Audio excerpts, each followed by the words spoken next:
ഇവരിനി എന്ത് ചെയ്യുന്നു ഒരു ഐഡിയ ഇല്ല കേട്ടോ. നമ്മുടെ പറമ്പിലെ ചാലിൽ കണ്ട മീനുകളെ കുറിച്ചാണ് കേട്ടോ ഞാൻ പറയുന്നത്. ഇത് ഇതുപോലെ നല്ലോണം നിറഞ്ഞു കിടന്ന ചാലുകളുടെ ഇപ്പോഴത്തെ അവസ്ഥയാണ് കേട്ടോ നിങ്ങൾ കണ്ടുകൊണ്ടിരിക്കുന്നത്. വെള്ളമെല്ലാം ഒരുപാട് വറ്റിപ്പോയി. നമ്മുടെ മീനുകളൊക്കെ എന്ത് ചെയ്യുന്നു ഒരു പിടിയില്ല. നമ്മുടെ ചാലിലെ വെള്ളം ഇത്രയും വറ്റിയപ്പോഴത്തേക്കും ഞാൻ കരുതിയത് നമ്മുടെ മീനുകളെല്ലാം വെള്ളമുള്ള ഭാഗത്തേക്ക് പോയി കാണുന്നതാണ് കേട്ടോ.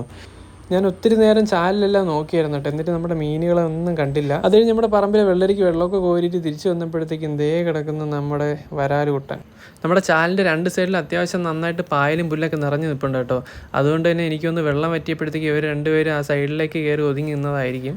എന്തായാലും ഇനിയുള്ള ദിവസങ്ങളിൽ ഇവരെ ഇവിടെ തന്നെ ഇട്ടേക്കുന്ന അത്ര സേഫായിട്ട് തോന്നില്ല കേട്ടോ. കാരണം ചൂട് കൂടുന്നതനുസരിച്ച് വെള്ളം ഒത്തിരി വറ്റുന്നുണ്ട്. അത് മാത്രമല്ല വേറെ ആരുടെയെങ്കിലും കണ്ണിൽപ്പെട്ട് കഴിഞ്ഞാൽ അവരെപ്പോൾ ഫ്രൈ ആയിന്ന് കേട്ടാൽ മതി. അതുപോലെ തന്നെ കൊക്കൊക്കെ വരുന്നുണ്ട്, അവരും കൊത്തിക്കൊണ്ടുപോകാനുള്ള ചാൻസ് ഉണ്ട്. ഒത്തിരി കുഞ്ഞുങ്ങളെയൊക്കെ പറയിക്കൊണ്ടുപോയി കേട്ടോ. കുഞ്ഞുങ്ങൾ ഒരുപാടുണ്ടായിരുന്നതാണ്, ഇപ്പോൾ കുഞ്ഞുങ്ങളെയൊന്നും കൂടെ കാണാനില്ല. വീട്ടിൽ ഇവർക്ക് രണ്ടുപേർക്കുള്ളൊരു സ്പേസ് ഉണ്ടാക്കി ഇവർ രണ്ടുപേരും അതിലേക്കൊന്ന് മാറ്റിയാലെന്ന് എനിക്ക് ആലോചന ഉണ്ട് കേട്ടോ. ഇവർ രണ്ടുപേരും എത്രയും പെട്ടെന്ന് സേഫ് ആക്കാൻ പറ്റുന്നുള്ളൊരു വിശ്വാസത്തിലാണ് കേട്ടോ ഞാനിപ്പോൾ. അപ്പോൾ അത്രയേ ഉള്ളൂ. വീഡിയോ ഇഷ്ടമായ ചാനൽ സബ്സ്ക്രൈബ് സപ്പോർട്ട് ചെയ്യണേ. Bye.